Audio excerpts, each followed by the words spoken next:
अच्छा, अब इस मेथड क्वेश्चन जो अगले मेथड है वो है होमोजीनियस मेथड। अगली क्वेश्चन जो है वो दो होमोजीनियस डिफरेंशियल इक्वेशन। इसकी डिटेल तो मैं बाद में बता दूंगा, अभी सिर्फ इसकी टेक्निक बता रहे हैं।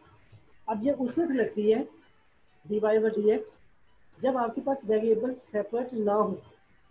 अब जैसे ये अभी मैंने एग्जांपल दी थी कि वेरिएबल जिसमें सेपरेट नहीं होंगे थे, ठीक है ना, क्योंकि ना एक्स सेपरेट होता है ना वाई सेपरेट होता है। जहाँ पर सेपरेशन फेल हो जाता है तो हम इसको फिर होमोजीनियस से ट्राई करते हैं। अब होमोजीनियस में ये करना होता है कि ये जो फंक्शन होते हैं d y by d x में यहाँ पे आ जाए, ठीक है, तो इसमें आप वेरिएबल्स की पावर देखेंगे। इसमें वेरिएबल की पावर कितनी है, 1। इसमें पावर क्या, 1। इसमें पावर क्या, 1। इसमें पावर क्या, 1। अगर सब वेरिएबल्स की पावर सेम हो, d y by d x अकेला होना चाहिए, इसके साथ कोई और चीज़ ना हो। अगर यहाँ पे भी एक्स हो तो उसको भी हम दूसरी साइड पे लेके जाएंगे। डी वाई बाई हाँ डी क्या एक्स अकेला बनाना भाई, है और बाकी सारी टर्म्स को एक साइड पे करना है। इसमें हुआ फिर क्या है हमने बता, हर वेरिएबल्स की पावर को देखना है। जल्दी कर। अगर तो पावर सेम है, ठीक है, तो ये होमोजीनियस, ये बन जाएगी डी होमोजीनियस एस ए आगे डिफरेंशियल आगे। Equation of degree 1। इसको हम फिर क्या कहते हैं, 1, यानी कि इसमें जितनी pre power order same postpone भी होगी करना है। वो इसकी डिग्री बन जाती है। एक और एग्जांपल देखें, फर्स्ट करें हमारे पास है डी वाई सर ओवर के डी एक्स। लेक्चर में होगा, हाँ सर के लेक्चर भेजा है सर ने, बी एस टी के नाम से भेजा हुआ है, उसको तो देख ले जाके, उसमें असाइनमेंट हमें दी हुई म्यूट है। करो अपना। बेटा म्यूट कर अल्लाह लें, हाफिज। तनहा म्यूट कर लो बेटा, बाद में बात कर लेना। सर मैं नहीं बात कर रहा। कौन है, तनहा अमीर है। आई एम सॉरी सर, मुझे याद नहीं जा रहा माइक कौन था माइक ऑफ मेरा। कर दो बेटा फिर, ठीक है। अच्छा, अब d y by d x है। अगर फर्स्ट टाइम ये होता है x square minus 2xy divided. अच्छा बेटा, इसमें माइंड ना किया गया, क्योंकि मुझे तो क्लियर नहीं है ना, मैंने ना आप लोगों को देखा हुआ है ना मुझे आप लोगों की आवाज़ का पता है। ठीक है, कोई भी हो तो आप बता दिया करेंगे, दूसरा बंदे बात सर कर, हमारे में ठीक है। कोई माइंड है ही नहीं, कोई मसला नहीं सर, वो आपको मुझे था आइडिया ना, हो आप सर मैं चुका है। बेइज्जती भी माइक करने के ऑफ भी बाद। रखता हूँ, लेकिन सर ये बेटा वो अभी मुझे गलती से माइंड ऑन का लगा था, पता मैं भी लग चुका है, दोस्त की कॉल काफ़ी आ हद तक। अच्छा चले बाहर, ये देखें, ये एक क्वेश्चन है। अब ये वेरिएबल सेपरेट नहीं हो सकते। अब हम होमोजीनियस चेक करते हैं कि ये होमोजीनियस है कि नहीं। इसमें देखें एक्स की पावर कितनी है, 2 है।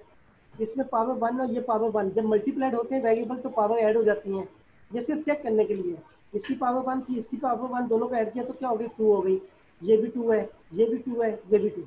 तो ये हो गई homogeneous differential equation of degree 2। जितनी पावर होगी वो इसकी डिग्री बन, ऑफ डिग्री 2। सर ये मुश्किल था, ये सर ये समझ नहीं आया। ठीक है, वेरिएबल जब सेपरेट ना हो, जब वेरिएबल सेपरेट ना हो सके तो सेपरेशन ऑफ वेरिएबल्स फेल हो जाता है। फिर हम क्या करते हैं, इन ये जो भी डिफरेंशियल इक्वेशन होगी इनमें वेरिएबल्स की पावर को देखेंगे। इसमें देखें एक्स की पावर क्या है, 1। वाई की पावर क्या है, 1। ये सब वेरिएबल्स में सेम होनी चाहिए पावर, कांस्टेंट को छोड़ के। अगर ये इस तरह होता कि d y over d x equal to 2x plus 3y divided by x minus y, अगर ये क्वेश्चन ऐसे होता है तो वेरिएबल्स की पावर को देखें आप सिर्फ। एक्स की पावर कितनी है, 1 है। अगली टर्म में देखें, दूसरी टर्म में कितनी है, 1। तीसरी टर्म में कितनी है, 1। फिर माइनस के बाद अगली टर्म में पावर क्या है, 1। तो ये सेम पावर्स होनी चाहिए। अगर ये सेम पावर्स हो सब में तो ये कहलाती है होमोजीनियस डिफरेंशियल इक्वेशन। इसको चेक करने का एक और तरीका, फिलहाल मैं ये शॉर्टकट बता रहा हूँ। क्या करना है, तमाम वेरिएबल्स की पावर को चेक करना है, हर टर्म के अंदर पावर सेम होनी चाहिए। अब एक और क्वेश्चन देखें जरा, ये d y by d x square plus y square divided by x plus 1। अब ये होमोजीनियस नहीं है, क्यों, क्योंकि इसमें एक्स की पावर क्या है, 2। इसमें वाई की पावर क्या है, 2। पावर देखनी है आपने, वेरिएबल को छोड़ दें। वेरिएबल की पावर 2, वेरिएबल की पावर 2 सेम है। यहाँ पे वेरिएबल की पावर क्या आ गई, 1। ये क्या आ गई, 1। तो ये सब तो सेम नहीं है, किसी में 1 आ गया, किसी में 2 आ गए, तो ये होमोजीनियस भी नहीं है।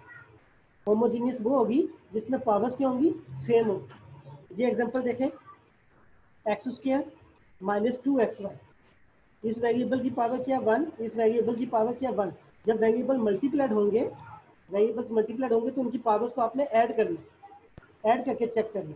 तो इसकी पावर क्या हो गई, 1। इसकी पावर क्या होगी, 1। दोनों को ऐड किया तो क्या बन गई, 2। यहाँ पे कितनी थी, 2। यहाँ पे भी क्या थी, 2। यहाँ पे भी क्या थी, 2। तो हर टर्म में पावर सेम हो गई, तो ये इक्वेशन क्या कहलाएगी, होमोजीनियस कहलाएगी। क्लियर। अब इसका मेथड जरा देखेंगे, इसका मेथड जरा। एक सेकंड सर, ये कैसे सेम होगी, एक्स की पावर 1 थी और वाई की पावर। ओके जी, अब इसका मेथड चेक तो हो गया कि ये होमोजीनियस हो गई। अब इसका मेथड सेपरेशन में क्या था, जब हमने सेपरेशन किया था, सेपरेशन ऑफ वेरिएबल, तो जब वेरिएबल सेपरेट हो गए थे तो इसका मेथड हमने क्या पढ़ा था, इसका मेथड पढ़ा था इंटीग्रेशन कर लीजिए हमने। अब यहाँ तो थोड़ा सा डिफरेंट है, इसको ज़रा देखिएगा। इसके मेथड में आपने पुट करना है, इसके मेथड में आपने क्या पुट करना है, y को x इंटू एक नया वेरिएबल ले लेना z, आई रिपीट होमोजीनियस, जिसका क्वाड्रेटिक फार्मूला कुछ और है, फैक्टराइजेशन कुछ और है, इस तरीके से ये मेथड भी डिफरेंट हो गया। जब सेपरेशन फेल हो गई तो हमने चेक किया कि ये होमोजीनियस है कि नहीं। अगर ये होमोजीनियस है तो फिर होमोजीनियस का मेथड लगेगा। होमोजीनियस का मेथड क्या है, होमोजीनियस के मेथड में सिर्फ ये करना है कि आपने y को, इसके अंदर जो y था डिपेंडेंट वेरिएबल, x को भी कर सकते हैं मगर फिलहाल y के साथ, आपने y इक्वल टू एक्स और साथ कोई नया वेरिएबल को मल्टीप्लाई कर दिया, ये आपने इसके अंदर पुट करना। मैं क्वेश्चन भी थोड़ी सी जगह छोड़ूंगा, एक चीज़ समझानी है तो उसको छोड़ के। अब यहाँ पे देखें, क्वेश्चन मेरे पास ये था कि सॉल्व करें dy over dx equal to x minus y over x plus y, इसको हमने सॉल्व किया, ठीक है। अब हमें सोल्यूशन, अब हमें पता तो लग गया कि ये सेपरेशन से सॉल्व नहीं होता। फिर हमने ये चेक किया इसकी पावर्स क्या सेम है, तो हमने लिख दिया कि this is homogeneous differential equation of degree 1। जितनी पावर चेक होगी वही वाली पावर इसकी क्या हो जाएगी, डिग्री होगी। अच्छा चेक हो गया, अब मेथड लगाएंगे। अब हम क्या लगाने लगे इस पर, मेथड। अब मेथड में क्या करना है, पुट कर देना है क्या चीज़, y equal to x z put करना है। क्या पुट कर देना है क्वेश्चन में, y equal to x z. अब ये जगह पुट करके देखते हैं, राइट साइड, लेफ्ट साइड में छेड़ रहा हूँ, राइट साइड की बात कर रहा हूँ, मैं सिर्फ राइट साइड की बात कर रहा हूँ।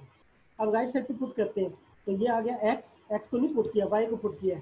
y किसकी इक्वल किया, एक्स जेड, नीचे x आपका अपनी जगह पे, यहाँ पे क्या किया, एक्स जेड राइट साइड पे। अब लेफ्ट साइड पे तो dy ओवर dx आ गए।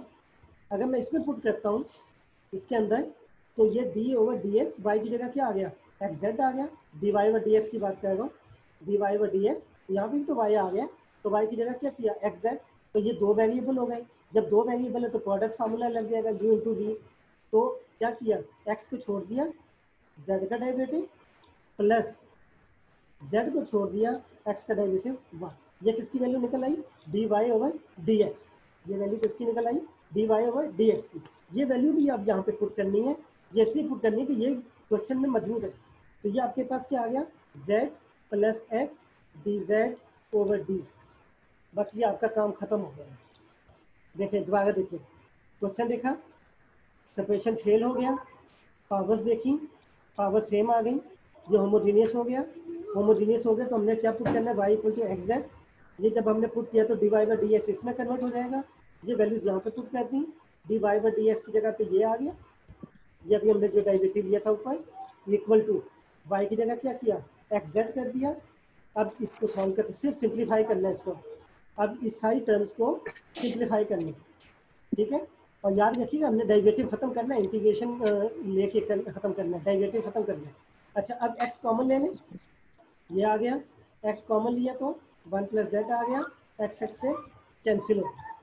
अब क्वेश्चन आपका क्या बन गया, z plus x d z over d x equal to 1 minus z over 1 plus z. ये क्वेश्चन बन गया। यहाँ पे देखें, ये x कॉमन लिया था, कैंसिल कर दिया, 1 माइनस जेड ओवर 1 प्लस। और एक बात याद रखिएगा, ये आपको साथ साथ में हिंट भी बताता जा रहा हूँ, शॉर्टकट्स भी बता रहा हूँ। जब आप राइट साइड को सॉल्व करते हैं तो इसमें से x लाजमी ख़त्म होना चाहिए, इसमें x नहीं बचना चाहिए। अगर कहीं पे x बचता है तो इसका मतलब पीछे कोई ना कोई मिस्टेक आप लोग कर। ये क्वेश्चन था, सेपरेशन फेल हो गई, हमने y को क्या लिया, एक्स जेड, और बुक वाले ने ये लिखा हुआ है कि आप y ओवर x को z पुट कर दें। बात एक ही है, x को उधर ले जाएंगे तो वही चीज़ बन गई, ठीक है। बुक वाले ने ये लिखा हुआ है, हमेशा हमें यही करना है, y इक्वल टू एक्स के साथ कोई भी एक्स्ट्रा वेरिएबल लेकर उसको मल्टीप्लाई कर दें। चाहे z ले लें, चाहे w ले लें, चाहे कुछ भी ले लें। ये ले लिया, ये आपने क्वेश्चन में पुट किया, y की जगह x एज इट इज, ये पुट किया, x कॉमन ले लिया, 1 माइनस जेड ओवर 1 प्लस है। याद रखिएगा इसमें जो नया वेरिएबल आपने डाला है सिर्फ वो आना चाहिए, दूसरा जो x मल्टीप्लाइड हुआ है वो नहीं आना चाहिए। लेफ्ट साइड पे आपके पास डिग्री z, बेटा ये कंप्लीट होने दें, ये कंप्लीट होने दें, बस 2 मिनट गए। z plus x d z over d x, ये लेफ्ट साइड पे था, राइट साइड पे सिंप्लीफाई किया तो ये अब ये चीज़ आ गई, अब आपके पास ये वाली चीज़ आ गई, सिंप्लीफाई करना टोटल। अब ये जेड दूसरी साइड पे जाएगा तो ये बन जाएगा x d z over d x is equal to 1 minus z over 1 plus z minus z. ठीक है, ये क्या बन गया, ये जेड जो है इधर से दूसरी साइड पे गया। अब इसको फिर सिंप्लीफाई करें एलसीएम लेने के बाद, तो ये एलसीएम लेंगे तो ये बनेगा 1 minus Z minus Z minus Z, उसके एलसीएम लिया मैंने 1 प्लस जेड, तो ये बन जाएगा 1 minus 2 Z minus Z square divided by 1 plus Z, और लेफ्ट साइड पे क्या बना x d z over d x. यहाँ तक कोई प्रॉब्लम है तो ज़रा जल्दी से पूछ लें क्योंकि टाइम शॉर्ट हो गया। यहाँ तक कोई इशू, स्टार्ट से देख लेते हैं। ये क्वेश्चन होगा सर क्लियर, सेपरेशन फेल हो गई, ये ठीक है, ये बात ठीक हो गई। फिर हमने पावर्स को देखा, वो सेम आ गई तो होमोजीनियस हो गई। होमोजीनियस में क्या पुट करना है आप लोगों ने, y इज इक्वल टू ये जो दो वेरिएबल एक्स जेड कोई भी वेरिएबल, ऊपर वाला वेरिएबल एक साइड पे रखना है, नीचे वाले के साथ किसी चीज को मल्टीप्लाई कर देना है, चाहे आप z ले लें चाहे w ले लें। ये यहाँ पे पुट कर देंगे y की जगह पे, तो ये आ जाएगा x माइनस एक्स जेड, ये हो जाएगा x plus x Z. Left side पे भी आ गया डेरिवेटिव, तो इसका मतलब हमें इसका डेरिवेटिव भी लेना पड़ेगा। इसका आपने डेरिवेटिव ले लिया, जब dy बाई डी एक्स लिया तो ये प्रोडक्ट फार्मूला लग गया, x का डेरिवेटिव 1 तो z आ गया प्लस z का डेरिवेटिव तो x आ गया। ये मैंने अभी ऊपर डेरिवेटिव ये लेके बताया, तो ये डेरिवेटिव की जगह पे ये आ जाएगा, ये डेरिवेटिव की जगह पे आ जाएगा और y की जगह पे ये आ जाएगा, ये पुट कर दिया आपने। फिर इसको सिंप्लीफाई करना है, अब टोटली सिंप्लीफिकेशन है, x कॉमन लेके खत्म करेंगे, यहाँ पे x नहीं आना चाहिए, ये आ गया। ये जब दूसरी तरफ जाएगा तो ये आ गया, इसके एलसीएम लेंगे तो ये आ गया।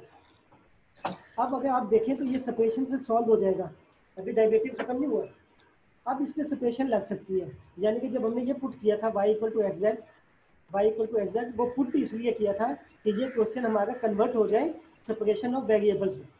अब इसको वेरिएबल सेपरेट करते हैं, वेरिएबल z वाले एक साइड पे करने हैं, dx वाले एक साइड पे। तो ये जरा देखिएगा, क्या मैं इसको इस साइड पे लेके जाऊँ तो ये लिख सकता हूँ z plus 1 over 1 minus 2z minus Z square dz। ये चेक करें, ये लिखा जा सकता है, z वाली टर्म बिल्कुल लिखा जा सकता है। ये उधर गया, ऊपर चला गया, ये वाली टर्म ऊपर चली गई, ये वाली क्योंकि z है ना, x तो आ ही नहीं रहा, ये नीचे आ गया, ये dz यहाँ पे। ये वाली टर्म जब दूसरी तरफ जाएगी तो ये बन जाएगी 1 ओवर x dx। ये जब हमने काम किया y equal to x z, इसने क्या किया, उस होमोजीनियस इक्वेशन को कन्वर्ट कर दिया सेपरेशन ऑफ वेरिएबल से। अब इसको हम सेपरेशन ऑफ वेरिएबल से सॉल्व कर दें, वेरिएबल सेपरेट हो गए, अब इस पर क्या लगेगा इंटीग्रेशन, तो इसका तो आंसर वही आ जाएगा log of x plus log of c। इसको अब आप लोगों ने इंटीग्रेशन से सॉल्व करना है, पार्शियल फ्रैक्शन लगेगी या जो भी लगेगी। इसका जो आंसर है, सपोज कर दो, ये कंफर्म नहीं है, सपोज कर दो कि इसका आंसर ये आ जाता है, फर्स्ट किया है तो इसका आंसर क्या आ जाता है, log of z plus 1 equal to log of x plus log of c। कुछ ना कुछ तो आएगा जो z की शक्ल में होगा क्योंकि ये z है।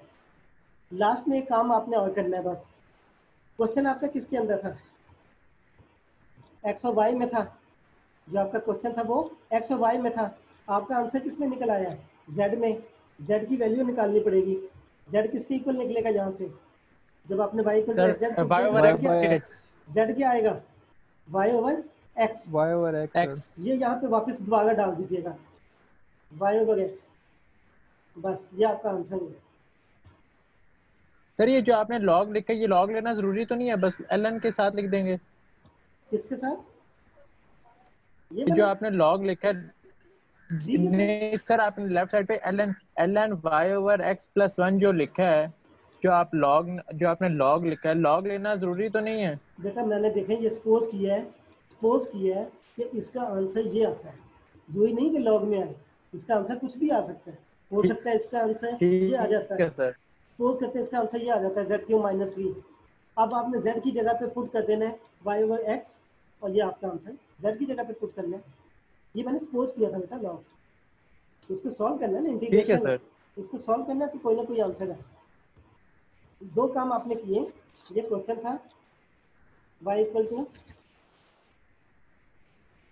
एक्स जेड पुट किया आपने, उसके बाद इसका डेरिवेटिव लिया, वो आपने पुट किया है, ठीक है। फिर सिंप्लीफाई करना, सिंप्लीफाई के बाद यहाँ पे एक्स नहीं आना चाहिए, ठीक है। उसको फिर आपने सिंप्लीफाई किया, फिर इस वाले जेड को दूसरी साइड पे लेके गए, माइनस हो गया, एलसीएम लिया, फिर सेपरेशन लगाई, आंसर जो आया उसमें जेड की जगह वाई ओवर एक्स आपने दोबारा पुट कर। ये हमारे पास होमोजीनियस सर और ये इसको सॉल्व एक्सरसाइज, करने के लिए हम नीचे वाली टर्म पे मिड टर्म ब्रेक लगाएंगे। ये एक्सरसाइज 2.3 है। जी बेटा आप क्वेश्चन पूछें। सर वो जो आपने जो लिया है लॉग